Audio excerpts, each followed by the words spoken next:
విషయం నాకు గుర్తొస్తుంది. మానవ జీవితం 5 భాగాలుగా విభజించారు. మానవ జీవితాన్ని కొన్ని భాగాలుగా విభజించి ఇలా చెబుతూ ఉంటారు. పుట్టింది మొదలుకొని 12 సంవత్సరాల వరకు ఉన్న ఆ దశను ఏ దశ అంటారంటే చిగురు దశ అని అంటారు. పుట్టింది మొదలుకొని 12 ఏళ్ల లోపు ఇక్కడ ఎవరున్నా సరే వాళ్ళ దశ చిగురు దశ. 12 దాటిన తర్వాత 13 వస్తాయి. 13 ఇంగ్లీష్లో 13 అని అంటాం. అలా 19 వరకు దాన్ని టీనేజ్ అంటాం. ఈ 13 నుంచి 19 దాకా ఆ దశను ఏ దశ అంటారంటే అగరు అని అంటారు. మొదటిదేమో చిగురు, రెండోదేమో అగరు. ఇంకెక్కడ ఆగరు అన్నమాట. 13 నుంచి 19 దాకా ఇంకెక్కడ ఆగరు.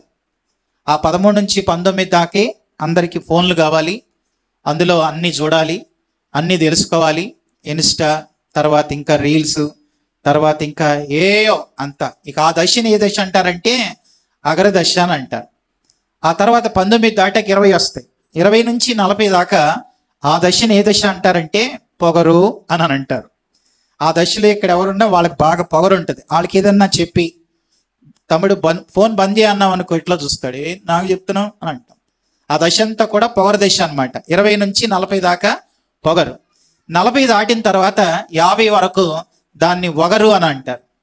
ఈ 40 దాటాక 50 వచ్చిందంటే అది వగరు దశ. తినే తిండి తగ్గిద్ది. తర్వాత 40 దాటిని అంటే పిల్లలు పుడతారు, వాళ్ళు పెరుగుతుంటారు, వీళ్ళు పెద్దోళ్ళు అవుతారు. ఈ వగరు దశ అనమాట. ఇక 50 దాటాక దాన్ని ఏమంటారంటే షుగరు అని అంటారు. ఇక 50 దాటాక దాన్ని షుగర్ దశ. కనుక మొదటి నుంచి పుట్టింది మొదలుకొని 12 వరకు చిగురు, 13 నుంచి 19 దాకా అగరు, 20 నుంచి 40 దాకా పొగరు, 40 నుంచి 50 దాకా వగరు, కొంచెం తగ్గుతూ ఉంటుంది, 50 దాటాక షుగర్. కనుక ఇక్కడ చిగురోళ్ళు ఉన్నారు, అగరోళ్ళు ఉన్నారు, పొగరోళ్ళు ఉన్నారు, వగరోళ్ళు ఉన్నారు, షుగరోళ్ళు కూడా ఉండే ఉంటారు. కనుక మీది ఏ దశ అయినా మీ దిశను మార్చగలిగినది ఒక్కటే, అది దేవుని వాక్యం. హల్లెలూయా. మీరే దశలో ఉన్నా మన దశను దిశను మార్చగలిగినది దేవుని వాక్యం ఒకటే. ఈరోజు మన ఈ రిట్రీట్కి ఒక ప్రత్యేకమైన అంశం, అదే అంశం ఈ సంవత్సరం అంతా నడుస్తూ ఉంటుంది.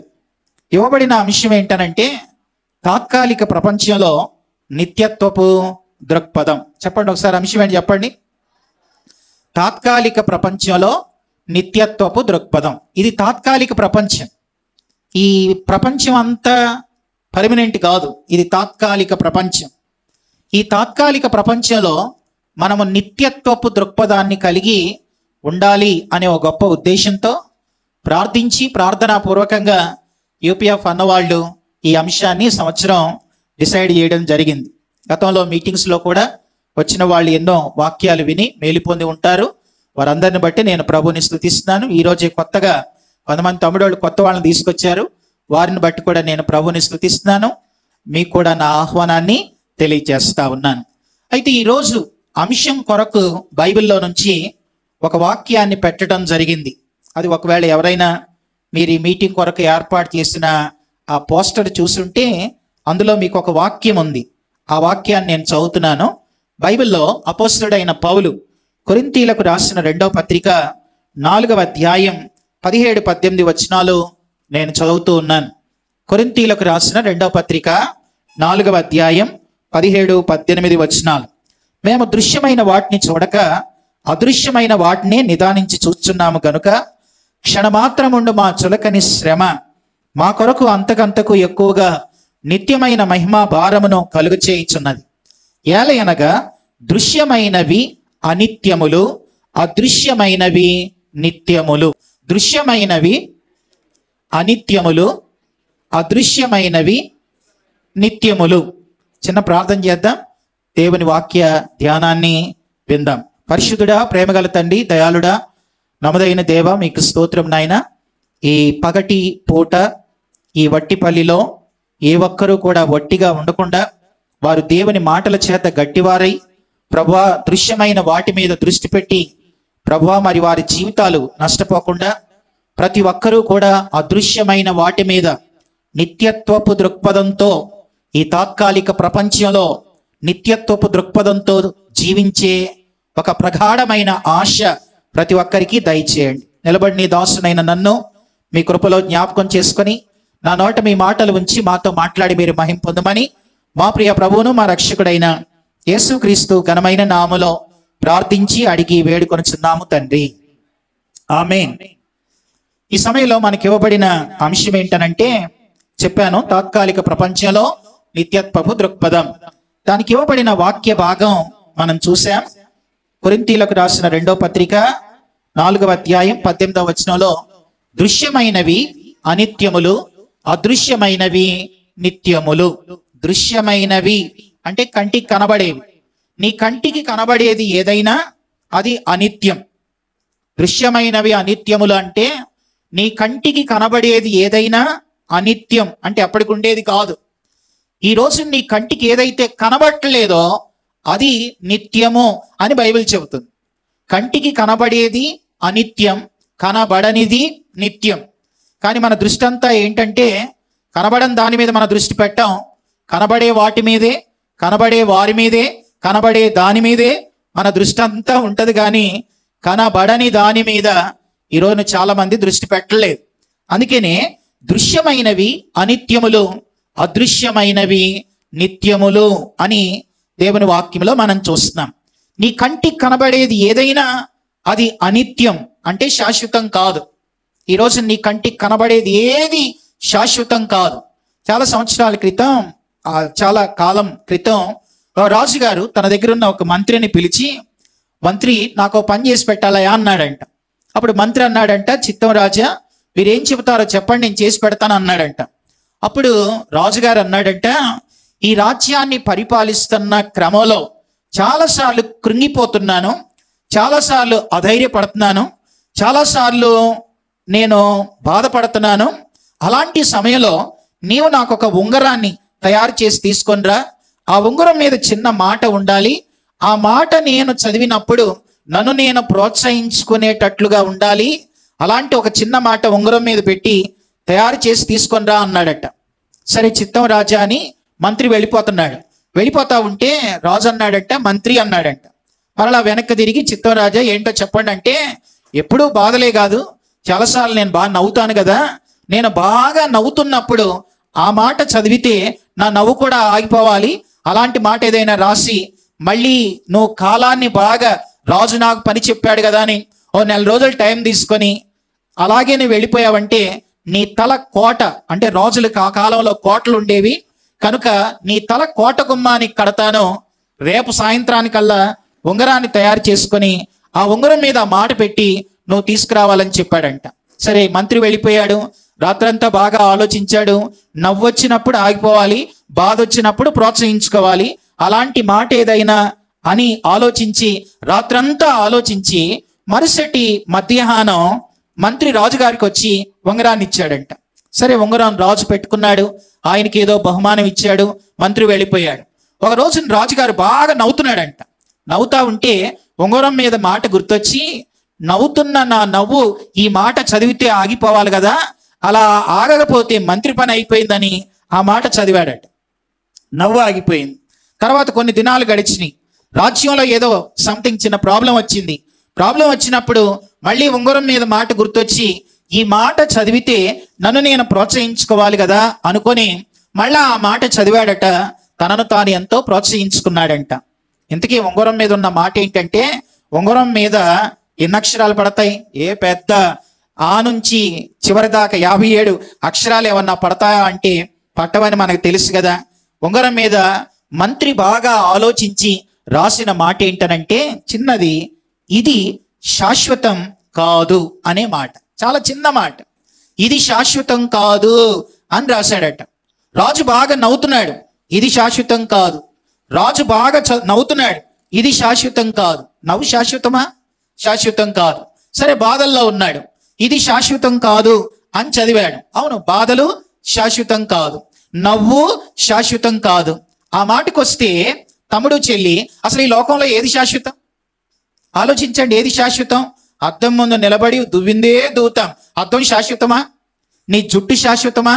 సరే ఈ రోజున మందిరంలో ఉండి కూడా చాలా మంది ఫోన్లే చూస్తున్నారు. నీ ఫోన్ శాశ్వతమా? ఆ మాటకు వస్తే అసలు నువ్వు శాశ్వతమా?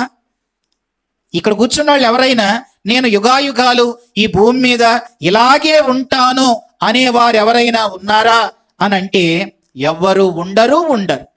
కనుక దృశ్యమైనవి, నీ కంటికి కనబడేది ఏదైనా సరే, నీ కంటికి కనబడి ప్రపంచంలో నీ కంటికి కనబడేది ఏది కూడా అది నిత్యమైనది కాదు.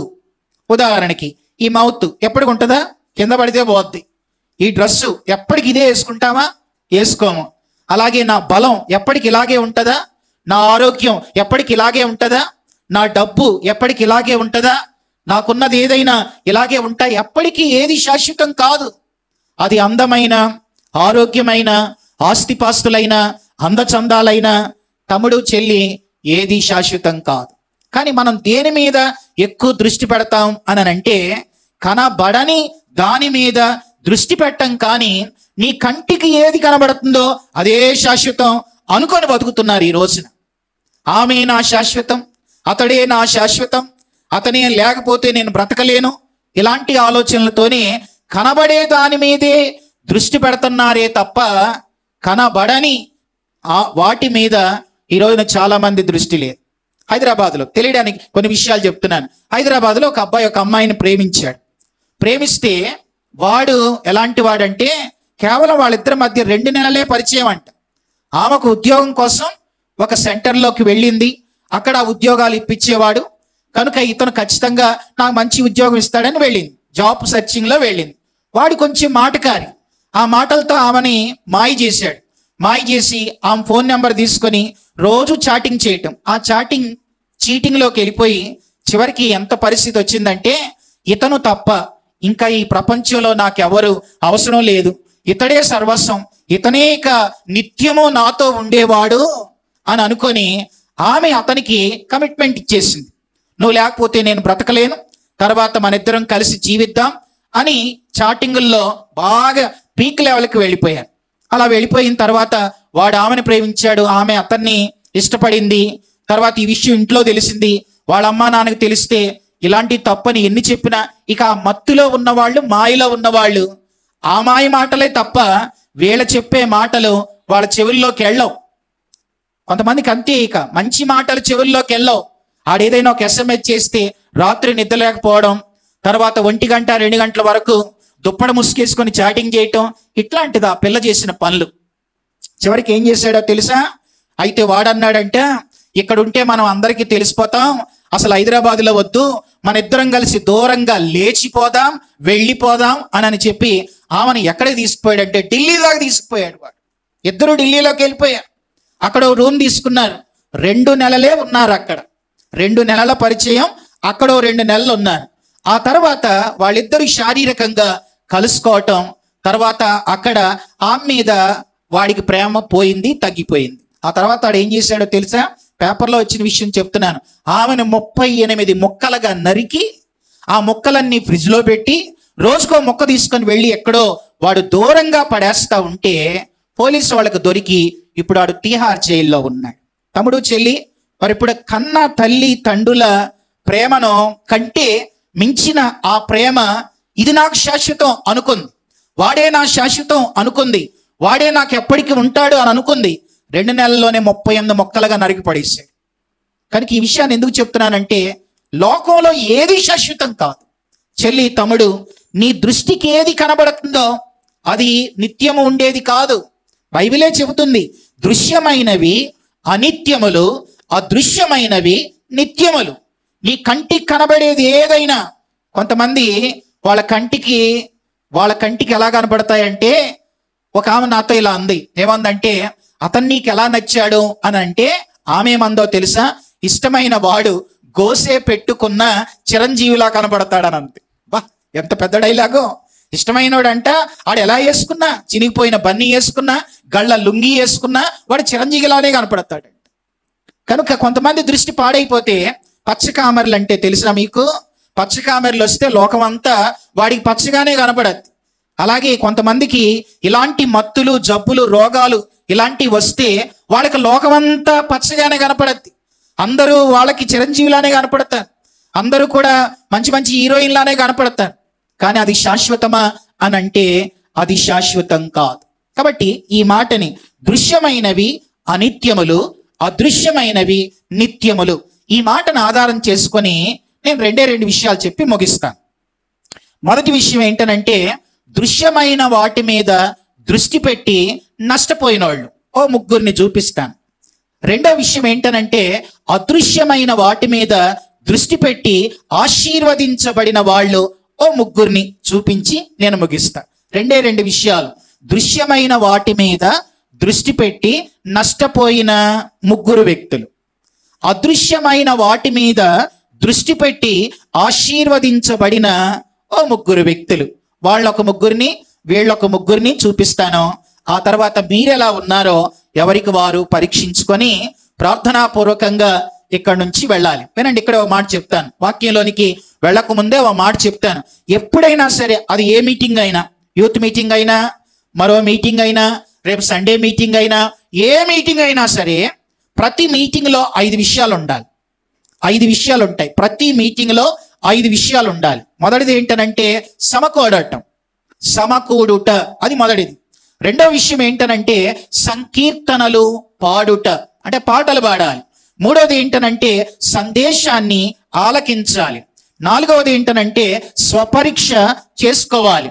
ఐదవది ఏంటనంటే తిరిగి దేవునికి సమర్పించుకోవాలి. 5 సార్లు చెప్పాను, సులభంగా గుర్తుంటాయని 5 సార్లు.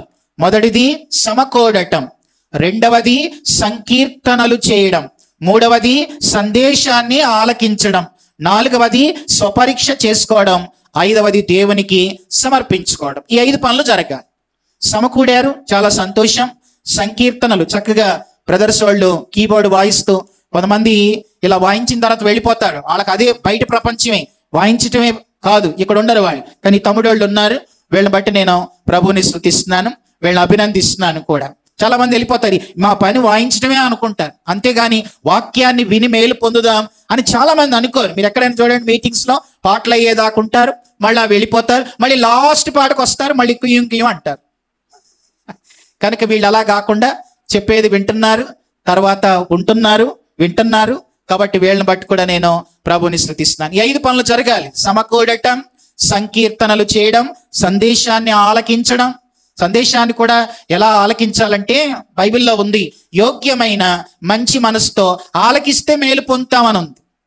వినడం కూడా ఎలా వినాలంటే, నీ మనసు ఎక్కడో ఎవరి మీదో, నీ మనసు ఎక్కడో ఫోన్ మీద పెట్టి నువ్వు ఇక్కడ ఉండి వింటే నీకేమో ఉపయోగం ఉండదు.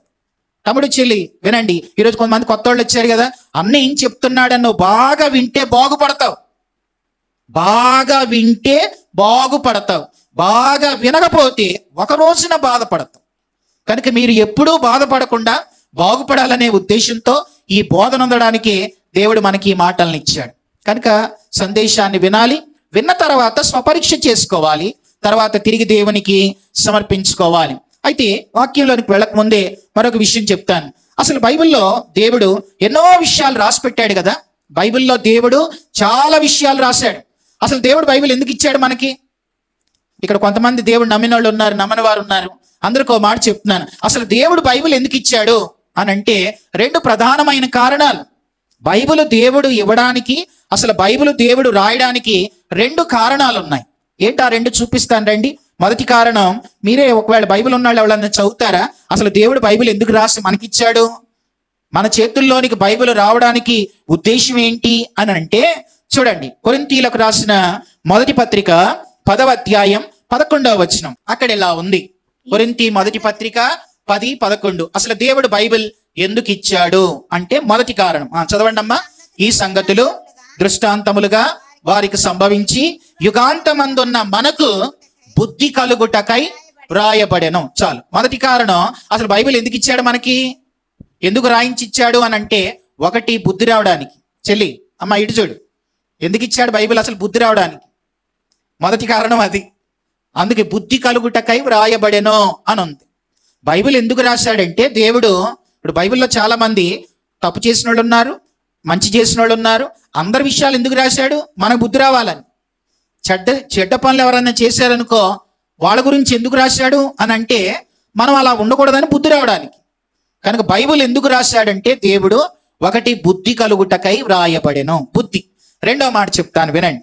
రెండవది బైబిల్ ఎందుకు రాయబడింది అని అంటే, రోమీలకు రాసిన పత్రిక 15వ అధ్యాయం 4వ వచనం. రోమా 15:4 144 పేజీ నెంబర్ కొత్త నిబంధనలో చూడండి. ఏలయనగా చదవండి, చదవచ్చిన వాళ్ళు అందరూ చదవండి. ఏలయనగా ఓర్పు వలనను లేఖనము వలనను ఆదరణను మనకు నిరీక్షణ కలుగుటకై పూర్వమందు రాయబడినవన్నీ మనకు బోధ కలుగు నిమిత్తం వ్రాయబడి ఉన్నవి. చాలు. మొదటి కారణం బుద్ధి, రెండోది బోధ. వాడి బుద్ధి కలగాలని రాశాడు, రెండోది బోధ నొందాలని రాశాడు. బుద్ధి వలన బాగుపడతాం, బోధ వలన వృద్ధిలోనికి వస్తాం. రాసుకోండి మాట. బుద్ధి వలన బాగుపడతాం, అలాగే బోధ వలన మనం వృద్ధిలోనికి వస్తాం. నువ్వు వృద్ధిలోనికి రావాలని, మనందరం బాగుపడాలని దేవుడి బైబిల్ రాసి మనకి ఇచ్చాడు. కానీ ఎన్ని వాక్యాలు చెప్పినా కొంతమందికి బుద్ధి రావట్లేదు, ఎన్ని వాక్యాలు చెప్పినా కొంతమంది వృద్ధిలోనికి రావడం లేదు. అందుకే యూపీఎఫ్ అన్నవాళ్ళు తాత్కాలిక ప్రపంచంలో నిత్యత్వపు దృక్పథంతో దృశ్యమైన వాటి మీద దృష్టి పెట్టి నష్టపోవద్దని, అదృశ్యమైన వాటి మీద దృష్టి పెట్టి ఆశీర్వదించబడిన వారి వలె మనం ఉండాలని ఈ రోజుని చక్కని రిట్రీట్ ఏర్పాటు చేశారు. సరే, దృశ్యమైన వాటి మీద దృష్టి పెట్టి నష్టపోయిన వాళ్ళు ఒక ముగ్గురిని నేను జ్ఞాపకం చేస్తాను. కంటికి కనబడే వాటి మీద దృష్టి పెట్టి నష్టపోయిన ఒక ముగ్గురు. ఆ ముగ్గురు ఎవరంటే, మొదటి వ్యక్తిని జ్ఞాపకం చేస్తున్నాను. బైబిల్లోనే ఆమె మొదటి వ్యక్తి అక్కడి నుంచే తీసుకున్నాను. ఆమె పేరు ఏంటనంటే హవ్వ. ఆమె దృశ్యమైన వాటి మీద దృష్టి పెట్టింది. తర్వాత ఆమె చాలా నష్టపోయింది. హవ్వను గురించి కొన్ని మాటలు చెప్తాను, వినండి, జాగ్రత్త వినండి. హవ్వ గురించి ఒక 5 మాటలు చెప్తాను. హవ్వ పుట్టక ముందే ఉంది. ఎక్కడుంది? దేవుని దగ్గర ఉందా? సరే, మొదటి మాట పుట్టక ముందే ఉంది. రెండవ విషయాన్ని వినండి. హవ్వ గురించి రెండవ మాట ఏంటంటే, ఇక్కడ కూర్చున్న మనం అందరం ఈ భూమి మీదకి ఎలా వచ్చాం? మరి బైబిల్లో మొట్టమొదటి స్త్రీ హవ్వ, మరి ఆమె ఎవరిలో నుంచి వచ్చింది అని అంటే ఆదాములో నుండి వచ్చింది. ప్రపంచంలో ఒకే ఒక్క ఆమె పురుషుల్లో నుండి వచ్చిందండి. ఆ తర్వాత అందరూ కూడా హవ్వలో నుంచి వచ్చిన వాళ్ళే. ఆ తర్వాత హవ్వ ద్వారానే ఈ సృష్టిలో ఉన్న వాళ్ళు అందరం వచ్చాం. కానీ హవ్వ మాత్రం పురుషుల్లో నుంచి పుట్టింది. మొదటి మాట పుట్టక ముందే ఉంది, రెండోది పురుషుల్లో నుంచి పుట్టింది. మూడవ మాట చెప్తాను హవ్వను గురించి. మూడవది ఏంటనంటే, హవ్వ పుట్టినరోజునే పెళ్ళయింది. హవ్వకి పుట్టిన దేవుడు ఏ రోజైతే ఆమెలో నుంచి తీసి తయారు చేశాడో అదే రోజున పెళ్ళయింది. పుట్టినరోజునే పెళ్ళయింది. ఇది మూడవ మాట. నాలుగవ విషయం చెప్తాను వినండి. నాలుగవది ఏంటంటే, హవ్వను గురించి, ఆమెను ఆదాము దగ్గరికి తీసుకురావడంతో, ఆదాము ఆమెను చూడటంతో, ఇలాంటి మ్యూజిక్లు లేవు కానీ ఆయన అయితే ఓ పాట పాడేశాడు. ఏం పాట పాడాడో తెలుసా? నా ఎముకల్లో ఒక ఎముక, నా మాంసంలో మాంసం, ఇది నాలో నుంచే వచ్చింది, ఇది నాదే అని అన్నాడు. నాదే అన్నాడా నారి అన్నాడా? నారి అన్నా నాదే అన్నా ఒకటే. హవ్వను గురించి 5 మాటలు. పుట్టక ముందే ఉంది, రెండవది పుట్టినరోజే పెళ్ళయింది, మూడవది ప్రపంచ పురుషుల్లో నుంచి పుట్టింది, తర్వాత పుట్టినరోజునే పెళ్ళయింది, ప్రపంచ సుందరి, ఐదవదిగా జీవము కలిగిన ప్రతి వారికి ఆమె తల్లి. ఇలాంటి తల్లికి దేవుడు ఒకే ఒక్క ఆజ్ఞ ఇచ్చాడు. మొట్టమొదటి ఆజ్ఞ బైబిల్లో దేవుడు ఫస్ట్ ఆజ్ఞ ఏంటో తెలుసా? చూడండి, బైబిల్లో మొట్టమొదటి ఆజ్ఞ చూడండి. ఆదికాండం 2వ అధ్యాయం, ఆదికాండం 2వ అధ్యాయంలో ఇది బైబిల్లో మొదటి ఆజ్ఞ. చూడండి, ఆదికాండం 2వ అధ్యాయం 17వ వచనాన్ని మనం చూస్తే ఇది మొదటి ఆజ్ఞ. చదవండి ఎవరైనా. ఆదికాండం 2వ అధ్యాయం 17వ వచనం. అయితే మంచి చెడ్డల తెలివినిచ్చు వృక్ష ఫలాలు నీవు తినకూడదు, నీవు వాటిని తినుదినమున నిశ్చయముగా చచ్చదవని నరునికి ఆజ్ఞాపించెను. ఇది బైబిల్లో మొట్టమొదటి ఆజ్ఞ. బైబిల్లో మొట్టమొదటి ఆజ్ఞ, పండు తినొద్దు, మంచి చెడ్డల తెలివినిచ్చే వృక్ష ఫలాలు తినొద్దు, తింటే చస్తావు అని అన్నాడు. ఇది దేవుడిచ్చిన ఆజ్ఞ. ఈ ఆజ్ఞను వాళ్ళు అతిక్రమించారు కాబట్టి ఆ తర్వాత కొన్ని వందల ఆజ్ఞలు వచ్చాయి. అర్థమైందా? అసలు ఒకటే ఆజ్ఞ, అది మీరిన తర్వాత 100 ఆజ్ఞలు వచ్చింది.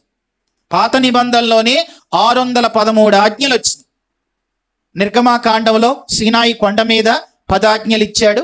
అలా 613 ఆజ్ఞలు. కొత్త నిబంధనలో కూడా ఎన్నో ఆజ్ఞలు ఉన్నాయి. ఈ ఆజ్ఞను మేరటం వల్ల ఎన్నో ఆజ్ఞలు లోకంలోకి వచ్చినాయి. అసలు ఇంతకీ పాపం అంటే ఏంటి? ఆజ్ఞాతిక్రమమే పాపం. ఆజ్ఞను అతిక్రమించడం పాపం.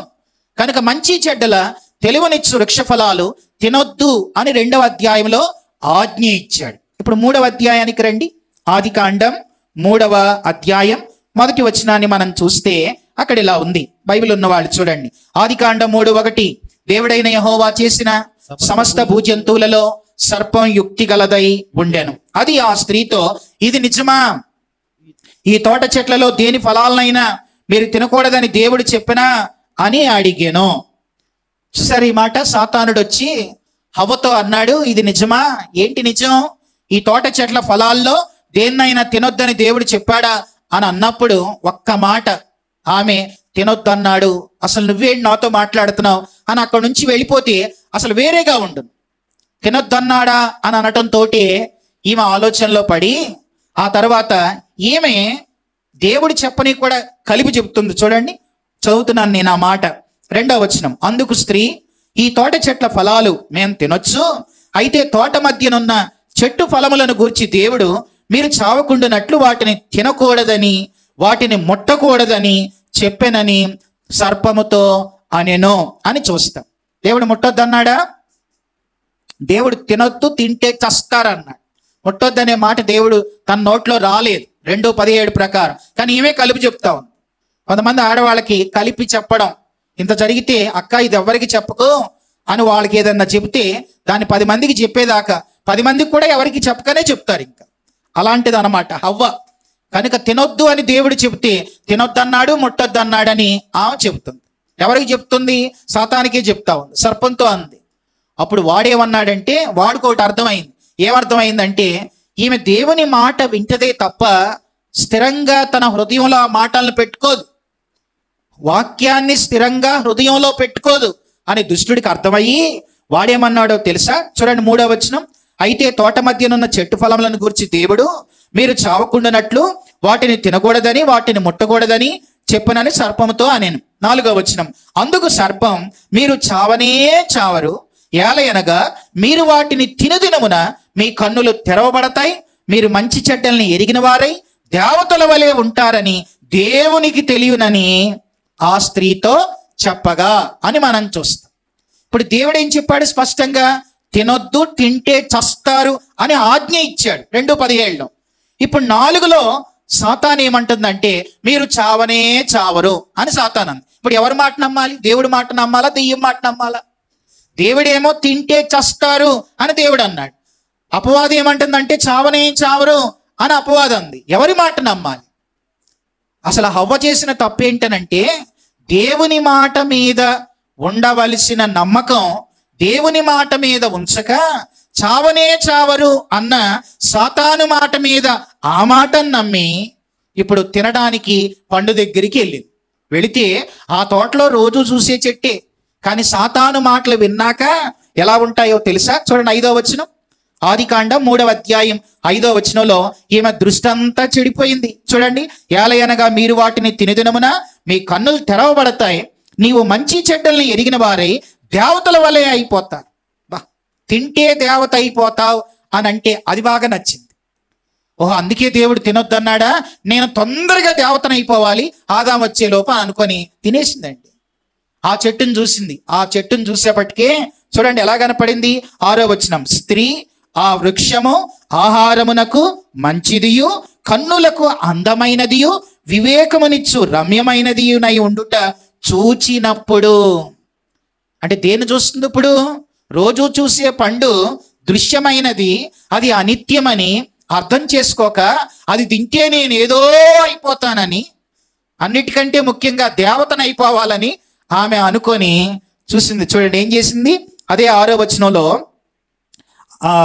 దాని ఫలములలో కొన్ని తీసుకొని తిని తనతో పాటు తన భర్తకును ఇచ్చెను, అతడు కూడా తినెను అని మనం చూస్తాం. రోజు చూసే పండే దృశ్యమైన వాటిని వాళ్ళు బాగా చూసి మేము ఏదో అయిపోదాం అంటే, ఆదామేమో దేవుడు, హవ్వేమో దేవత, అయిపోదాం అనుకొని ఇద్దరు తినేశారు. సరే, ఇద్దరు తిన్నాక ఏమయ్యారో చూడండి. 7వ వచనం, ఆదికాండం 3వ అధ్యాయం 7వ వచనం చూడండి. అప్పుడు వారిద్దరి కన్నులు తెరవబడెను, వారు తాము దిగంబరులమని తెలుసుకొని. అంటే తిన్నాక ఏమయ్యారు? తిన్నాక ఏం తెలిసింది చెప్పండి? దిగంబరులు అంటే ఏంటి? ఏమీ లేనోళ్ళు, వట్టోళ్ళు అని అర్థమైంది. వట్టిపల్లిలో ఉన్నోళ్ళు జాగ్రత్త వినండి, ఇది వట్టిపల్లి. కనుక ఆదాము హవ్వలు పండు తిన్నాక ఏమయ్యారు? దిగంబరులు అంటే ఏమీ లేవు, ఒంటి మీద ఏమీ లేవు, వట్టోళ్ళు అని అర్థమైంది. కనుక ఈ వట్టిపల్లి మీటింగ్లో ఉన్న ప్రతి ఒక్కరూ అర్థం చేసుకోవాల్సింది ఏంటనంటే, దృశ్యమైనవి అనిత్యములు. నువ్వు దాని మీద దృష్టి పెడితే ఏమయ్యారు? చివరికి వట్టోళ్ళు అయ్యారు. అది తినకముందు గట్టోళ్ళు, అది తినకముందు మహిమలో ఉన్నారు, అది తినకముందు దేవునితో మంచి సహవాసం, సంబంధం, సంతోషం అన్నీ ఉన్నాయి. కానీ తిన్నాక అన్నీ పోయింది. దిగంబరులు అంటే ఏమీ లేవు, ఏమీ లేనోళ్ళని అర్థమయ్యింది. కొన్నిసార్లు తమ్ముడు, పాపం అనేది ఒక భ్రమ. పాపం నిజం కాదు, అది భ్రమ. పాపము నిన్ను భ్రమలోనికి తీసుకొని వెళ్ళద్ది. మనం ఎడారిలో వెళ్తూ ఉంటే ఆ ఎండకి దూరంగా ఎక్కడో నీళ్లు ఉన్నట్లుగా అనిపిస్తాయి, దగ్గరికి వెళ్తే నీళ్లు ఉండవు, అది భ్రమ. అలాగే పాపంలో ఉన్నప్పుడు అదొక భ్రమ, అంతే తప్ప అది నిజం కాదు, అది అనిత్యం. తర్వాత కొంతమందిని చూస్తే వీళ్ళు ఎంత మంచోళ్ళో, ఎంత అందగత్తో, తర్వాత ఇది శాశ్వతం, తర్వాత వీళ్ళే ఇక సర్వస్వం, వీళ్ళతో ఉంటే నా లైఫ్ ఏదో అయిపోద్ది అనుకుంటారు. ఏమైద్ది? తిన్నాక తెలిసిద్ది ఒట్టోళ్ళు అవుతారని. అది తినక ముందు గట్టోళ్లే, కానీ చివరికి తిన్నాక దిగంబరులమని తెలుసుకున్నారు. చివరికి ఏమయ్యారో మనకు తెలుసు, దేవుని చేత తోలివేయబడ్డారు. ఆ తర్వాత పాపంలో పడిపోయారు. ఆ తర్వాత సమస్తాన్ని కూడా దేవుడిచ్చిన మహిమనంతా పోగొట్టుకోవలసి వచ్చింది. కనుక దృశ్యమైన వాటి మీద దృష్టి పెట్టిన హవ్వ చివరికి ఏదో అయిపోదాం అనుకుంది, దేవతను అయిపోదాం అనుకుంది. ఆదాము వచ్చేలోపు ఓ కొత్త అవతారం ఎత్తేద్దాం అనుకుంది. కానీ చివరికి ఏమైపోయిందంటే, అంతకుముందు దేవుని మహిమలో ఉన్న ఆమె మహిమను పోగొట్టుకొని దేవునితో ఉన్న సంతోషం, ఆ ఆనందం, ఆ సహవాసం అవన్నీ పోయినాయి. ఇప్పుడు చివరికి దిగంబరులు ఏమీ లేనోళ్ళు అయిపోయి. పాపంలో పడ్డోడు ఎవడైనా అంతే. అది పడకముందు దృశ్యమైనవన్నీ కూడా ఎంతో ఆశ చూపిస్తాయి. తమ్ముడు, చెల్లి, ఈ లోకం అంతా కూడా రంగుల ప్రపంచం, ఒక సూపర్ మార్కెట్ లాంటిది. లోకం అంతా సూపర్ మార్కెట్. ఒక్కడ కొందామని సూపర్ మార్కెట్కి వెళ్తే బయటకు వచ్చేటప్పటికి బ్యాగ్ నిండిద్ది, డబ్బులన్నీ అయిపోతాయి, చాలా ఖర్చు అవుతాయి. నువ్వు అనుకున్నది ఒకటే, లోపలికి వెళ్ళాక ఇది కొందామనిపిస్తుంది, ఇది కొందామనిపిస్తుంది, ఇది కొందామనిపిస్తుంది. నాలంటోడైతే నేనేం చేస్తానో తెలుసా? నేను ఏది కొనాలో అది ఫిక్స్ చేసుకొని వెళ్తా. మీలాగే అన్నీ చూస్తా, బయటికి వచ్చేస్తా, ఏది కనపడేది అది కొనను. చూసినల్లా బాగున్నాయి, వెరీ గుడ్ అని అంటాను. బయటికి వచ్చి ఏమీ కొనకుండా నాకు కావలసిందే కొనుక్కొని వెళ్ళటం వెరీ వెరీ గుడ్ అనుకుని వెళ్ళిపోతాను. అంతేగాని కనపడ్డాయి అన్నీ కొనేయకూడదు. లోకం కూడా అంతే, రంగుల ప్రపంచం. ఆశ చూపిస్తుంది, నిన్ను మోసం చేస్తుంది, నిన్ను ఎక్కడికి తీసుకెళ్ళొద్దో అది ఎవరికి అర్థం కాదు. చాలు, దృశ్యమైన వాటి మీద దృష్టి పెట్టి నష్టపోయిన మొదటి వ్యక్తి అవ్వమ్మ. కనుక అవ్వమ్మలాగా ఉండొద్దు. ఏదో అయిపోదాం అనుకుంటే ఏమీ లేని వాళ్ళు అయిపోతారు. కనుక దేవుని మాటకి మనం ప్రాధాన్యత ఇవ్వాలి, దెయ్యం మాటలకి ప్రాధాన్యత ఇవ్వద్దు. అవలో ఎన్ని లోపాలు ఉన్నాయి చూడండి. దేవుడేం తింటే చస్తారంటే, సాతానేమో తింటే చావరంటే, దేవుని మాట కంటే దెయ్యం మాటకి ఎక్కువ విలువిచ్చింది.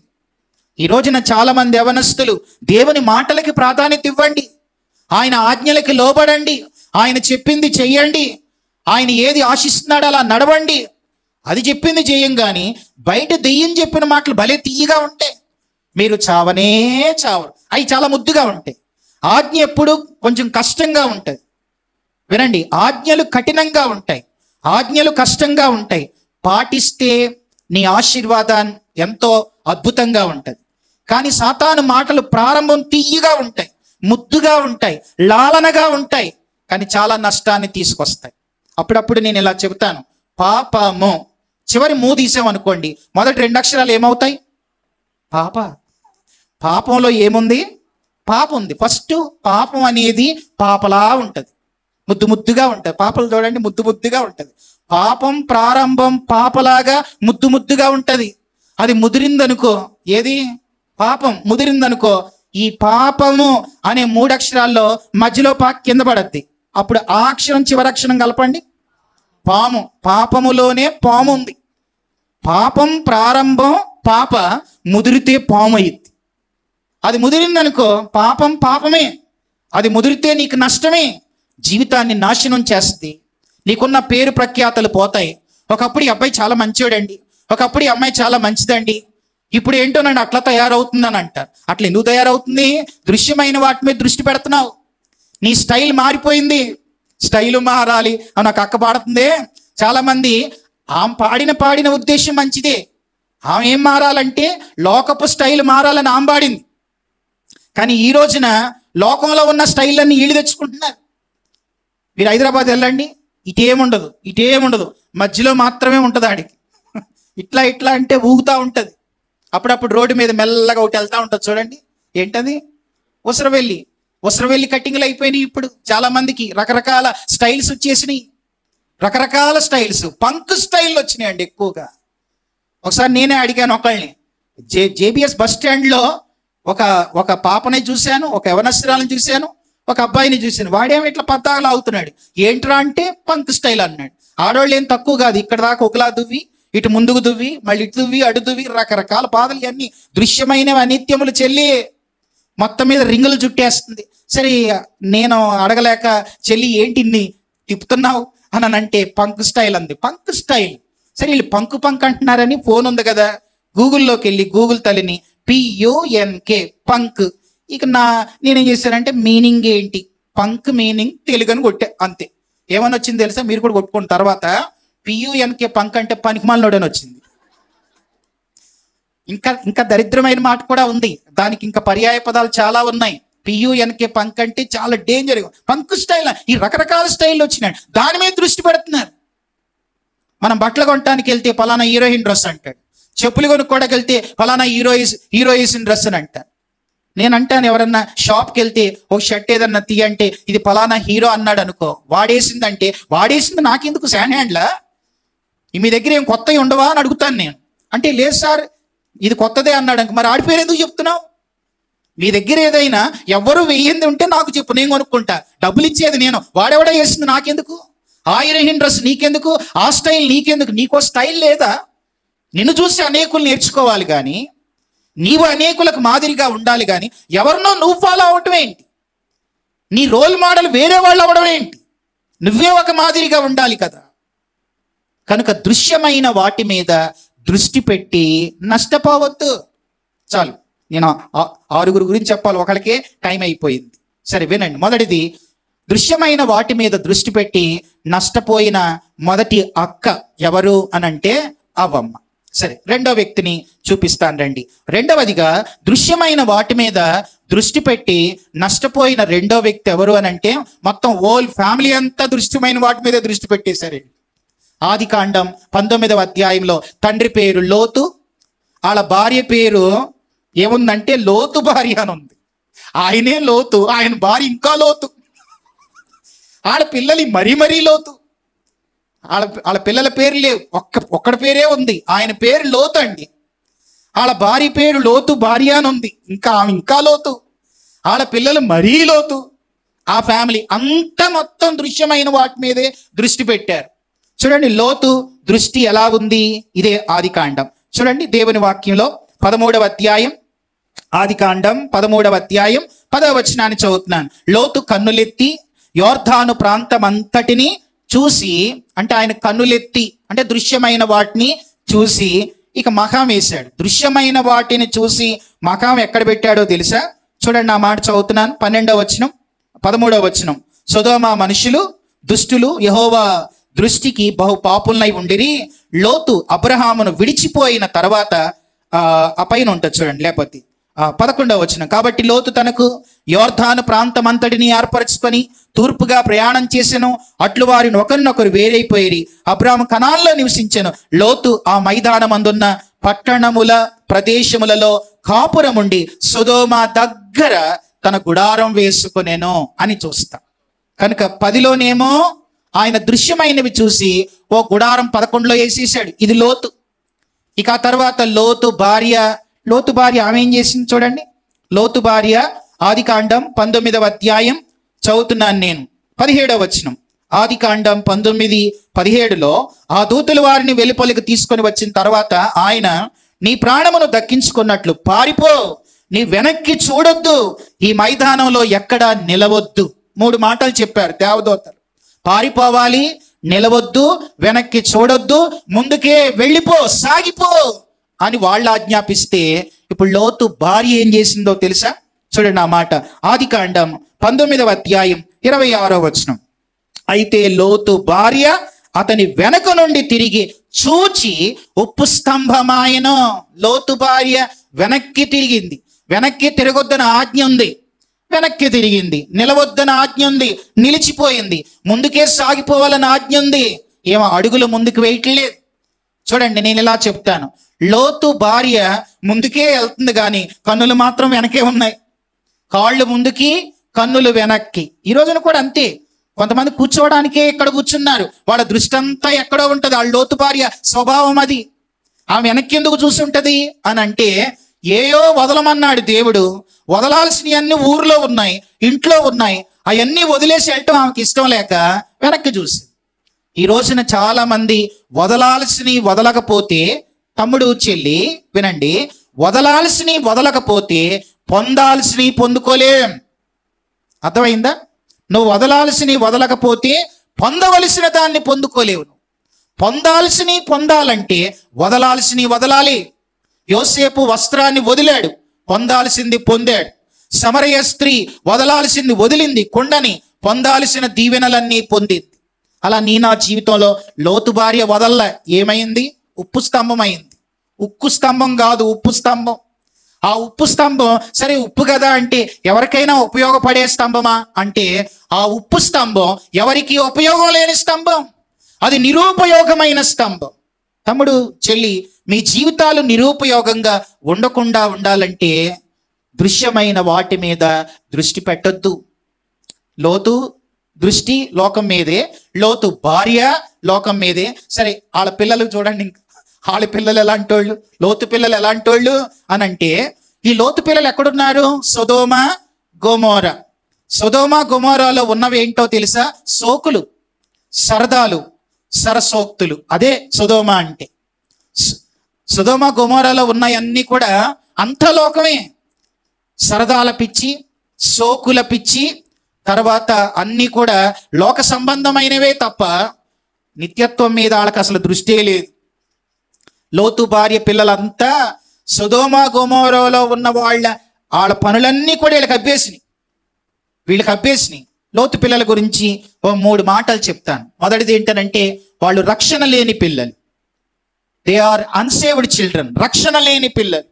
తర్వాత రెండవది, లోతు పిల్లలు దే ఆర్ డిసొబీడియంట్ చిల్డ్రన్, అనగా తల్లిదండ్రుల మాట వినని పిల్లలు వాళ్ళు, మొండి పిల్లలు వాళ్ళు, తల్లిదండ్రుల మాటలు వినని పిల్లలు. లోతు పిల్లలు అమ్మా నాన్న మాట వినేవాళ్ళు కాదు. ఇది రెండోది. మూడో మాట చెప్పనా? ఈ మాట ఏడుస్తూ చెప్పే మాట.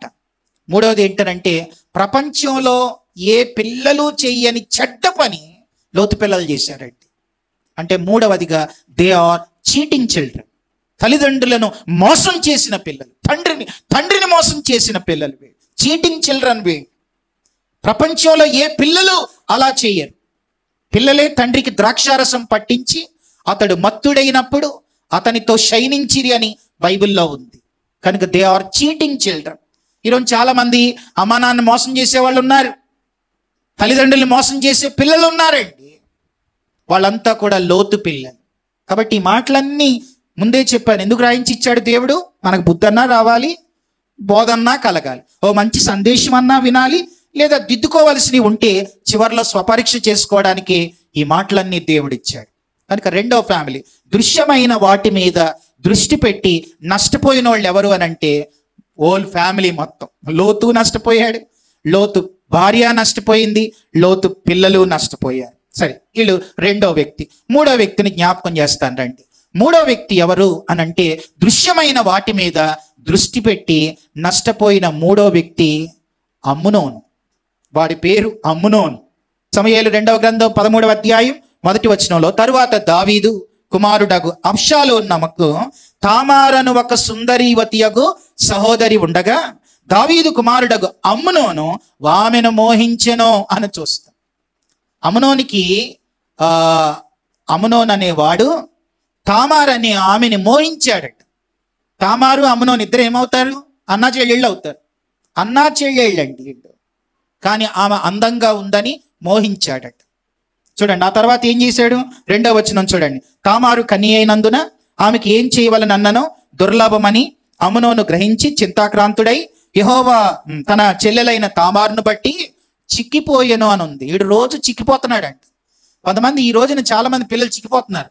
వాళ్ళకి ఇంట్లో ఫుడ్ లేక కాదు, వాళ్ళు చిక్కిపోవడానికి కారణం ఫుడ్ లేక కాదు. ఇతడు రాజకుమారుడు అయిన నీవు నానాటికి చిక్కిపోవడానికి. చూడండి 3వ వచనంలో, అమ్నోను నాకు మిత్రుడు ఒకడు ఉన్నాడు. ఇలాంటోడికి ఇంకో ఫ్రెండ్ ఉన్నాడు. వీడి ఫ్రెండ్ పేరు ఏంటి చూడండి. అతడు దావీదు సహోదరుడైన షిమియా కుమారుడు. అతని పేరు యెహోనాదాబు. ఈ యెహోనాదాబు బహు కపటము గలవాడు అని ఉంది. అమ్నోనికి ఒక ఫ్రెండ్ ఉన్నాడు, ఆడి పేరు యెహోనాదాబు. అతడు 4వ వచనం, ఫ్రెండ్ వచ్చి రాజకుమారుడు అయిన నీవు నానాటికి చిక్కిపోవటానికి హేతువేంటి?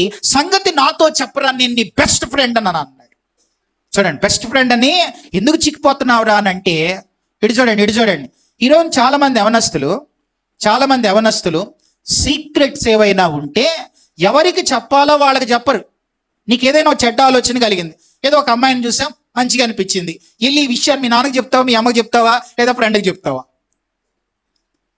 ఎవరో ఒక అబ్బాయిని చూసాం, ఏదో అనిపించింది, వెళ్ళి మీ నాన్నకి అమ్మకి చెప్తావా, లేకపోతే ఎవరన్నా స్నేహితురాలకు చెప్తావా అని అంటే, అమ్మా నాన్నకి చెప్తే ఆ రోజే కథమైద్ది సమస్య. ప్రాబ్లం సొల్యూషన్ వచ్చేస్తే అక్కడే. నీ వీపు పగలటమో లేకపోతే ఏదో జరగటమో ఏదో జరిగిద్ది. కానీ సమస్య పరిష్కారాన్ని ఈరోజు యవనస్తులు కోరుకోవట్లేదు. ఏం చూస్తున్నారంటే వీడికి కూడా అంతే. అమ్నోన్ అనే ఆయన ఏం చేశాడనంటే తామారుని చూసి చిక్కిపోతున్నాడు. అలా చిక్కిపోతూ ఉంటే ఆ తర్వాత యెహోనాదాబు వచ్చి రాజకుమారుడు అయిన నీవు నానాటికి చిక్కిపోవడానికి కారణం ఏంటి? సంగతి నాతో చెప్పవా అని అన్నప్పుడు వాడు సీక్రెట్ అంతా కూడా ఫ్రెండ్కి చెప్పేశాడు. ఈ రోజున యవనస్తులు అమ్మా నాన్నకి ఏమో చెప్పాల్సినవి చెప్పట్లేదు, ఎవరికి చెప్పకూడదో వాళ్ళకి అన్నీ చెప్తున్నారు. చెప్పకూడని వాళ్ళకేమో అన్నీ చెప్తున్నారు, చెప్పవలసిన వాళ్ళకి అన్నీ చెప్పట్లేదు. కొన్నిసార్లు అమ్మా నాన్న అడుగుతావు, ఏంట్రా నిద్ర సరిగా పోవట్లేదంటే ఏమి లేదు అని అంటారు. కానీ ఏదో ఉంది, కానీ అది చెప్పరు. ఎందుకు నిద్ర పట్టట్లేదు, ఎందుకు తినట్లేదు అని అంటే ఏదో కారణాలు వేరే ఉంటాయి, అవి చెప్పరు వాళ్ళు. ఏదో చూస్తున్నాడు, ఏదో ఆశలు కలుగుతున్నాయి, ఏవేవో జరుగుతున్నాయి లోపల, అవి ఏమీ చెప్పరు. బైబిల్లో సంసోను కూడా అంతే. బలవంతుడైన సంసోను సింహాన్ని చంపాడు. తర్వాత సింహపు కళేబరములో తేనె తీసుకొని తల్లిదండ్రుల దగ్గరికి వచ్చాడు. అసలు నాచీరు చేయబడ్డవాడు సింహాన్ని ముట్టకూడదు, శవాన్ని ముట్టకూడదు. కానీ సింహపు కళేబరాన్ని ముట్టాడు, తేనె తీసుకొచ్చి తల్లిదండ్రులకు ఇచ్చాడు. ఎక్కడదరా అంటే చెప్పలేదు, తీసుకొచ్చాక తినండి అన్నాడు. కానీ దెలీలా దగ్గరికి వెళ్ళాడు, ఆమె ఒళ్ళో పడుకున్నాడు. నీ బలం ఎందులో ఉంది అని ఆమె లాలం చేస్తూ ఉంటే సీక్రెట్ అంతా ఆమెకు చెప్పాడు. చెప్పాల్సిన వాళ్ళకేమో చెప్పట్లేదు, చెప్పకూడని వారికేమో రహస్యాలన్నీ చెప్పేస్తున్నారు. అమ్నోను కూడా అంతే, రోజు చిక్కిపోతున్నాడు తామారుని బట్టి. ఏం చేయాలో అర్థం కావట్లేదు. యెహోనాదాబు వచ్చాడు, ఏం జరిగింది చెప్పరా అనంటే, ఏమి లేదు, తామారుని చూస్తున్నాను, ఆమె అందాన్ని బట్టి పిచ్చోడిని అయిపోతున్నాను, నిద్ర పట్టట్లేదు అని అంటే వాడు ఒక సలహా ఇచ్చాడు. ఏం సలహా ఇచ్చాడో తెలుసా? చూడండి, కొంతమంది ఫ్రెండ్లు ఇలాంటి పనికిమాలిన సలహాలు ఇస్తారు. సమూయేలు 2వ గ్రంథం 13వ అధ్యాయం 4వ వచనాన్ని చదువుతున్నాను. రాజకుమారుడు అయిన నీవు నానాటికి చిక్కిపోవటానికి హేతు ఏమి? సంగతి నాకు తెలియ చెప్పవా అని అమ్నోనుతో అనగా, అమ్నోను నా తమ్ముడకు అబ్షాలోము సహోదరి అయిన తామారుని నేను మోహించి ఉన్నాను అని అతనితో చెప్పాను. అప్పుడు 13వ అధ్యాయం 5లో యెహోనాదాబు అన్నాడు, నీవు రోగివైనట్టు వేషం వేసుకొని నీ మంచం మీద పడుకొని ఈ విషయం మీ నాన్నగారికి చెప్పి. చూసాడు ఏం సలహా ఇస్తున్నాడో? నీకు జబ్బు లేకపోయినా జబ్బు చేసినట్లు వేషం వేసుకొని రోగం జబ్బు చేసినట్లుగా మంచం మీద ఉంటే దావీదు, మీ నాన్నగారు వస్తారు, ఏమైందిరా అంటే ఏమీ లేదు, నాకు రొట్టెలు తినాలనిపిస్తుంది, ఆ రొట్టెలు కూడా మన చెల్లి తామారు చేసి తినాలనిపిస్తుంది అంటే, అదేంటిరా అని తామారుని పంపిస్తాడు. ఇంట్లో ఉన్న పనులందరినీ బయటికి పంపించి, నీ ఆశ నీ కోరిక తీర్చుకొని, ఈ పనికి మాలిన యెహోనాదాబు కపటం కలిగిన వాడు ఫ్రెండ్కి ఇలాంటి సలహా ఇచ్చాడు. వినండి వినండి, ఈ రోజున సెల్ల లేనోళ్ళైనా ఉంటారేమో కానీ ఫ్రెండ్ లేనోళ్ళు ఉండలేదండి. అందరికీ ఫ్రెండ్స్ ఉంటారు, కానీ మనం ఎవరిని నమ్మాలి, ఎవరిని నమ్మకూడదు అది ఆలోచించాలి. మంచి స్నేహితుడిని మనం కలిగి ఉంటే మంచి ఆలోచనల చేత మనల్ని మంచి దారిలోనికి నడిపిస్తాడు. అదే చెడ్డ స్నేహితులు ఉన్నారనుకోండి, వాళ్ళు ఏం చేస్తారో తెలుసా? నువ్వు మంచివాడివైనా నీ స్నేహం మంచిది కాకపోతే వాళ్ళు నిన్ను చెడ్డ మార్గంలోనే నడిపిస్తారు. సామెతల గ్రంథం 13వ అధ్యాయం 20వ వచనంలో ఓ మంచి మాట ఉంది. ఎవరైనా తీసిన వాళ్ళు చదవండి. సామెతల గ్రంథం 13వ అధ్యాయం 20వ వచనంలో ఏముందంటే, జ్ఞానుల సహవాసము చేయువాడు జ్ఞానం గలవాడగు, మూర్ఖుల సహవాసము చేయువాడు చెడిపోవును అని ఉంది. నువ్వు జ్ఞానులతో సహవాసం చేస్తే నీకు స్వతహాగా జ్ఞానం లేకపోయినా నువ్వు కూడా జ్ఞానం గలవాడివి, జ్ఞానం గలదానివి అయిపోతావు. అదే మూర్ఖులతో సహవాసం చేసావనుకో, మూర్ఖులంటే తెలుసా? మూర్ఖులు అని అంటే, మూర్ఖులు అనేది గ్రాంధికం, గ్రామ్యంలో మోనార్క్ అంటారు. కనుక మూర్ఖుడంటే వాడు ఎవడు చెప్పినా వినడు, వాడికి తెలియదు, వాడు అనుకున్నదే చేస్తాడు, వాళ్ళనే మూర్ఖులు అంటారు. వాళ్ళకి స్వతహాగా తెలియదు, ఎవరన్నా చెప్పినా వినరు, వాడు అనుకున్నదే చేస్తాడు, వాడినే మూర్ఖుడు అంటారు. కొంతమంది అలాంటి వాళ్ళు ఉంటారు. ఎరా, ఈ విషయం కూడా మీ ఫాదర్ని అడగాల, ఈ విషయం కూడా మీ మమ్మీని అడగాల, నువ్వు డిసైడ్ చేసుకోలేవా అని చెడ్డ త్రోవల్లో చెడ్డ మార్గాల్లో నడిపించే ఈనాటి యవనస్తుల వల్ల ఎంతో మంది మంచోళ్ళు కూడా చెడిపోతున్నారు.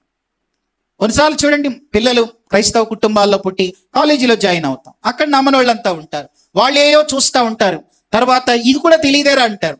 వాడు చాలా షేమ్ అయ్యి, మా మమ్మీ డాడీ నాకు ఏం చెప్పలేదు, తర్వాత ఇంతవరకు నాకు ఫోన్ ఇవ్వలేదు, తర్వాత ఇంతవరకు నాకు ఫోన్ కొనియలేదు, వీడు చూడు ఎంత బాగా హైటెక్ లెవెల్లోకి వెళ్ళిపోయారు, నేను ఎంత లోటెక్లో ఉన్నాను అని అనుకొని అవన్నీ నేర్చుకొని ఏదో అయిపోదాం అనుకుంటాడు. అవ్వలాగా తిన్నాక ఒట్టోళ్ళు అయినట్టు, గట్టివాళ్ళు ఒట్టోళ్ళు అయినట్లుగా అలా చాలా మంది మారిపోతూ ఉన్నారు. కాబట్టి అమ్నోను చివరికి ఏమయ్యాడు? అంతే, ఫ్రెండ్ చెప్పిన వేషం వేసుకున్నాడు, వాళ్ళ నాన్నగారు వచ్చారు, తామారు వచ్చింది, ఆమె జీవితాన్ని పాడు చేశాడండి. చివరికి ఈ విషయం ఆళన్నకు తెలిసి ఆళన్న ఊరుకుంటాడా? వీడిని పైకి లేపేశాడు. అది ఇక్కడ కింద జరిగింది స్టోరీ. అంత నష్టపోయాడు అన్నమాట. పోయాడు, పైకి పోయాడు. అబ్షాలోము చేత అమ్నోను చంపబడ్డాడు. చావులు వచ్చేసినాయి, ప్రమాదాలు వచ్చేసినాయి. దృశ్యమైనవి అనిత్యములు. నీ కంటికి కనబడేది ఏది కూడా అది శాశ్వతం కాదు, దాని మీద దృష్టి పెట్టద్దు. హవ్వ దృష్టి పెట్టింది, నష్టపోయింది. లోతు పిల్లలు దృష్టి పెట్టారు, నష్టపోయారు. అలాగే అమ్నోను దృశ్యమైన అందం మీద దృష్టి పెట్టి తన ప్రాణాన్నే తీసేసుకున్నాడు. తమ్ముడు చెల్లి, మిమ్మల్ని ప్రోత్సహించడానికి ఒక మాట చెప్తాను. అందాన్ని ప్రదర్శించొద్దు, అందం మీద ఆధారపడొద్దు, అందాన్ని మనము ఎక్కువగా వాడుకోవద్దు, అందాన్ని ప్రదర్శించకూడదు. అందంగా ఉండటం మంచిదే, కానీ అందాన్ని అందరికీ ప్రదర్శించకూడదు. నీ అందం అంతా దాచుకో, అది ఒక్కరోజుకి, అందం ఒక్కరోజుకి, దాని కొరకు దాచుకోవాలి, ప్రదర్శించుకోకూడదు. అందాన్ని ప్రదర్శించొద్దు, అందం మీద ఆధారపడద్దు. కాబట్టి అందంతో అమ్నోను తన జీవితాన్ని నాశనం చేసుకున్నాడు. చాడు, వీళ్ళ ముగ్గురు కూడా దృశ్యమైన వాటి మీద దృష్టి పెట్టి నష్టపోయిన వాడు. సరే, అదృశ్యమైన వాటి మీద దృష్టి పెట్టి ఆశీర్వదించబడిన ఓ ముగ్గురు పేర్లు చెప్తాను. వివరించడానికి సమయం లేదు కాబట్టి కనీసం పేర్లన్నా చెప్పి ముగిస్తాను. వినండి. అదృశ్యమైన వాటి మీద దృష్టి పెట్టిన మొదటి యవన బిడ్డలు ఎవరు అని అంటే నోవాహు పిల్లలు. నోవాహు పిల్లలు. నోవాహు దినాలు ఎలాంటివి చెప్పండి? మొత్తం లోకమంతా చెడిపోయిన దినాలు, భూలోకం అంతా చెడిపోయిన దినాలు. అప్పుడు నోవాహు పిల్లలు చెడిపోయిన లోకంలో తమ జీవితాన్ని భద్రంగా అదృశ్యమైన వాటి మీద పెట్టి కాపాడుకున్నారండి. కనుక అదృశ్యమైన వాటి మీద మనం దృష్టి పెట్టాలి. నోవాహు పిల్లలు అదృశ్యమైన వాటి మీదే దృష్టి పెట్టారు. వాళ్ళ గురించో 3 మాటలు చెప్తాను. మొదటి మాట, they are saved children, they are obedient children. మూడవదిగా ఏంటనంటే దే ఆర్ బ్లెస్డ్ చిల్డ్రన్ అండి. వాళ్ళు అనేకులకు ఆశీర్వాదకరంగా ఉంచబడ్డారు. ఇక్కడ ఒక మాట చెప్తాను. నోవాహు దినాల్లో అందరూ చెడిపోయారు, భూలోకం అంతా చెడిపోయింది. అయితే నోవాహు పిల్లలు నోవాహు మాట విన్నారు. అప్పుడు వాళ్ళ వయసు ఎంతో తెలుసా? దాదాపు 100 ఏళ్ళు. 100 ఏళ్ల వయసులో నోవాహు పిల్లలు నోవాహు మాట వింటున్నారండి. ఈ రోజున పిల్లలకి వాడికి 15 ఏళ్ళు వస్తే ఆలస్యం, మా డాడీకి ఏం తెలియదు అంటాడు, వీడికే బాగా తెలుసు అనుకుంటాడు. ఫోన్ పట్టుకోవద్దురా అంటే వినడు. తర్వాత తొందరగా పడుకోరా అంటే నాకు నిద్ర రావట్లేదు, నీకు నిద్ర వస్తే పడుకో అని వాళ్ళు పడుకోబెట్టి వీళ్ళు మెలకుగా ఉంటున్నారు. నీకేం తెలియదని అంటున్నారు. వాళ్ళకి తెలిసిందే నీకు తెలిస్తే నువ్వు బాగుపడతావు, వాళ్ళు చెప్పింది వింటే బాగుపడతావు. 100 సంవత్సరాల వయసులో కూడా నోవాహు పిల్లలు నోవాహు మాట వింటున్నారండి. ఈ రోజున అలాంటి పిల్లలు ఏరి? ఈ తల్లిదండ్రుల మాట వింటున్నారా? అమ్మా, ఇక్కడున్న పిల్లలందరూ ఒక మాట చూడండి. కొలస్సీలకు రాసిన పత్రిక 3వ అధ్యాయం 20వ వచనం. పిల్లలు అనుకున్న వాళ్ళు అంతా చదవండి ఆ మాట ఒకసారి. కొలస్సీలకు రాసిన పత్రిక 3వ అధ్యాయం 20వ వచనం ఏముంది? చదవండి, అందరూ చదవండి. కొలస్సీ 3:20 ఏముందమ్మా? పిల్లలారా, చదవండి. పిల్లలారా, అన్ని విషయములలో మీ తల్లిదండ్రుల మాట వినుడి అనుంది. అన్ని విషయాల్లో మీ తల్లిదండ్రుల మాట వినుడి అని ఉంది. ఎన్ని విషయాలు వినాలి? పిల్లలారా, ఎన్ని విషయాలు వినాలి? అన్ని అంటే అన్ని. కానీ మనం కొన్నే వింటాం. మళ్ళీ ఉల్టాగా ఏం చెప్తున్నాం? మీకే తెలియదు అని అంటున్నారు చాలామంది. పిల్లలారా, బైబిల్లో ఉన్న మాట చూడండి. పిల్లలారా, అన్ని విషయాలలో మీ తల్లిదండ్రుల మాట వినండి. అన్ని విషయాలంటే ఇటు చూడండి చెల్లి, ఇటు చూడండి. నీ నెత్తి మీద తల మీద పెట్టుకున్న క్లిప్పులు వస్తాయా? అన్ని విషయాలంటే క్లిప్పులు వస్తాయా? ఫలానా క్లిప్పులు వద్దే అంటది మీ తల్లి, నాకు అదే కావాలంటాం. అన్ని విషయాలంటే నెత్తి మీద పెట్టుకునే క్లిప్పులు వస్తాయి. సరే, అన్ని విషయాలంటే తొడుక్కునే చెప్పులు వస్తాయా? ఈ ఎత్తు చెప్పులు వద్దే అంటది. వింటారా కొంతమంది? అవే కావాలంట. తర్వాత కొంతమంది పిల్లలు ఇలాంటి కటింగ్ వద్దురా అని అంటారు, హెయిర్ కటింగ్. ఈ కటింగ్ వద్దురా అంటే అన్ని విషయాలంటే హెయిర్ కటింగ్ వస్తా? చెప్పండి, మీరే చెప్పండి. బైబిల్లో ఉన్న మాట నా మాట కాదు. పిల్లలారా, అన్ని విషయములలో మీ తల్లిదండ్రుల మాట వినుడి. అన్ని విషయాలు వినాలి. బట్టలైనా, క్లిప్పులైనా, చెప్పులైనా, రంగులైనా, రింగులైనా, ఏదైనా సరే వాళ్ళు చెప్పిన ప్రతిదీ వింటే నీకు దీవెన, వింటే నీకు మేలు, వింటే ఆశీర్వాదం. వినకపోతే నువ్వే నష్టపోతావు. ఇటు చూడండి, ఒక మాట చెప్తాను, సేవకునిగా చెప్తున్నాను. తల్లిదండ్రుల మాట వినక బాగుపడేవాడు ఉంటాడు, విని నష్టపోయేవాడు కూడా ఉంటాడు. తల్లిదండ్రుల మాట వినాలి, అది బైబిల్ చెప్పే సత్యం. అది నోవాహు పిల్లలు తల్లిదండ్రుల మాట విన్నారు, వాళ్ళు బాగుపడ్డారు, అనేకులకు ఆశీర్వాదకరంగా ఉన్నారు. కనుక దృశ్యమైన వాటి మీద, అదృశ్యమైన వాటి మీద వాళ్ళు దృష్టి పెట్టి, అసలు నోవాహు కాలంలో ఇటు చూడండి ఒక మాట. నోవాహు కాలంలో నోవాహు వాడు చేస్తా ఉంటే పిల్లలు సహకరించారు కదా. ఇప్పుడు వాళ్ళ పిల్లలు అడగరా, డాడీ ఎందుకు వాడు కడుతున్నావంటే దేవుడు చెప్పాడురా పైనుంచి వర్షం పడతాను అన్నాడు. అప్పుడు మన లాజికల్గా పిల్లలు ఏమంటారు? డాడీ ఇంతవరకు, అంటే నోవాహు కాలంలో అప్పటి వరకు వర్షం కింద నుండి వచ్చేది, నోవాహు కాలం తర్వాత ఇప్పుడు పైనుంచి పడుతుంది. చూడండి ఆ మాట. ఆదికాండం 2వ అధ్యాయం 6వ వచనంలో మనం చూస్తే, ఆదికాండం 2వ అధ్యాయం 6వ వచనంలో ఏముందంటే, అయితే ఆవిరి భూమి నుండి లేచి నేలంతటినీ తడిపెను. నోవాహు కాలానికి ముందు కింద నుంచి నీళ్లు భూమి మీదకి వచ్చి భూమి తడిసేది. ఇప్పుడు దేవుడు నోవాహుతో చెప్పాడు, నేను పైనుంచి వర్షం కురిపిస్తా. అది నోవాహు చూడలేదు, వాడు కట్టమన్నాడు అంతే. ఈయన కడుతున్నాడు, పిల్లల్ని సహకరించమంటే అదృశ్యమైన వాటి మీద నోవాహు దృష్టి పెట్టాడు. మా డాడీ చెప్పాడంటే అది కరెక్ట్ అని పిల్లలు నమ్మారు, వాడగట్టారు. వినండి, అన్ని మునిగిపోయినాయి, వాడొక్కటే మిగిలింది. హల్లెలూయా. అన్ని మునిగిపోయినాయి అండి. వాళ్ళు ఏదైతే అదృశ్యమైన వాటి మీద దృష్టి పెట్టారో అదొక్కటే మిగిలింది. కనుక అదృశ్యమైన వాటి మీద, దేవుని మాట మీద దృష్టి పెట్టేవాడు బాగుపడతాడు, లేకపోతే బాధపడిపోతాడు. చాలు. ఇది అదృశ్యమైన వాటి మీద దృష్టి పెట్టిన మొదటి పిల్లలు నోవాహు పిల్లలు. రెండో వ్యక్తిని జ్ఞాపకం చేస్తాను. రెండో వ్యక్తి ఎవరు అనంటే మోషే. మనందరికీ తెలుసు మోషే. చదువుతాను చూడండి, హెబ్రీలకు రాసిన పత్రిక 11వ అధ్యాయం 24వ వచనం. హెబ్రీలకు రాసిన పత్రిక 11వ అధ్యాయం 24వ వచనాన్ని మనం చూస్తే అక్కడ ఇలా ఉంది. మోషే పెద్దవాడైనప్పుడు విశ్వాసమును బట్టి ఐగుప్తు ధనము కంటే క్రీస్తు విషయమైన నింద గొప్ప భాగ్యమని ఎంచుకొని అల్పకాలము పాపభోగం అనుభవించుట కంటే దేవుని ప్రజలతో శ్రమ అనుభవించుట మేలని యోచించి ఫరో కుమార్తె యొక్క కుమారుడని అనిపించుకొనుటకు ఒప్పుకొనలేదు. ఏలయనగా అతడు ప్రతిఫలముగా కలగబోవు బహుమానమందు దృష్టి ఉంచెను. ఆయన దృష్టి అంతా అదృశ్యమైన వాటి మీదే. 27 కూడా చూడండి. విశ్వాసమును బట్టి అతడు అదృశ్యమైన వాటిని చూచుచున్నట్లు స్థిరబుద్ధి కలవాడై రాజా ఆగ్రహానికి భయపడక ఐగుప్తును విడిచిపోయిన అదృశ్యమైన వాటి మీద మోషే దృష్టి పెట్టాడు. ఈ రోజున ఎంతగా ఆయన దీవించబడ్డాడో అది మనం చూస్తాం. సరే, రెండో వ్యక్తి మోషే అదృశ్యమైన వాటి మీద దృష్టి పెట్టి ధనం కంటే, పాప భోగాల కంటే, అధికారం కంటే ఆ నిత్య అత్వంలో దేవుడిచ్చే బహుమానం మీదే దృష్టి పెట్టాడు. తన అనేకులకు ఆశీర్వాదకరంగా మిగిలాడు. ఇది రెండో వ్యక్తి.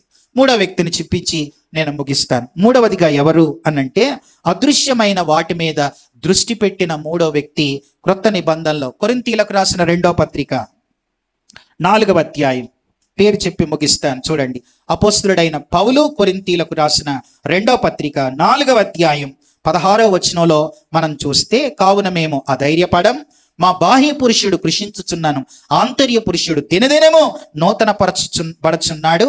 మేము దృశ్యమైన వాటిని చూడక అదృశ్యమైన వాటిని నిదానించి చూచుచున్నాం. ఎందుకనంటే దృశ్యమైనవి అనిత్యాలని, అదృశ్యమైనవి నిత్యములని ఎవరు చెప్పారు? ఈ పత్రిక ఎవరు రాస్తున్నారు? అపోస్తలుడైన పౌలు. పౌలు తన జీవితంలో దమస్కు మార్గంలో ఎప్పుడైతే పట్టబడ్డాడో ఆ పట్టబడిన దినం మొదలుకొని తన కంఠం తెగే వరకు కూడా అదృశ్యమైన వాటి మీదే ఆయన దృష్టి పెట్టి బ్రతికాడు. ఈ లోకమంతా పెంటతో ఎంచుకున్నాడు. ఇదేది శాశ్వతం కాదు, ఇది శాశ్వతం కాదు, ఇదంతా ఈ లోకాన్ని మనం విడిచిపెట్టి వెళ్ళాలి. యుగాయుగాలు ఉండేది పరలోకం, ప్రభు, అది శాశ్వతం. ఆయనిచ్చే బహుమానాలు శాశ్వతం. ఈ రోజున మన కంటికి కనబడేదంతా, ఈ లోకాన్నంతా ఆయన పెంటతో ఎంచుకొని, అపోస్తలుడైన పౌలు ఎలా చంపబడ్డాడో మనకు తెలుసు కదా. ఆయన చిరఛేదనం చేయబడి చంపబడ్డాడు. చివరి వరకు కూడా ఆయన దృష్టి అంతా ఒకటే, అదృశ్యమైన వాటి మీదే దృష్టి పెట్టుకున్నాడు. కాబట్టి ఇది తాత్కాలిక ప్రపంచం. ఈ ప్రపంచం అంతా, నీ కంటికి కనబడేదంతా కూడా అది స్థిరంగా ఉండేది కాదు, ఇది అశాశ్వతం. కనుక మన దృష్టి నిత్యత్వం మీద ఉండాలి. నిత్యత్వపు దృక్పథంతో ఈ తాత్కాలిక లోకంలో అదృశ్యమైన వాటి మీద దృష్టి పెట్టి, దృశ్యమైన వాటి మీద దృష్టి పెట్టి నష్టపోయిన వాళ్ళ వలె మనం ఉండకుండా, ఉన్న ఈ జీవితం, మనకున్నది ఒక్కటి జీవితం, ఈ ఉన్న జీవితాన్ని ప్రభు కోసం ఖర్చు పెట్టి ప్రభు కొరకు జీవిస్తూ ముందుకు సాగే కృప దేవుడు మనందరికీ దయచేయును గాక. ఆమేన్.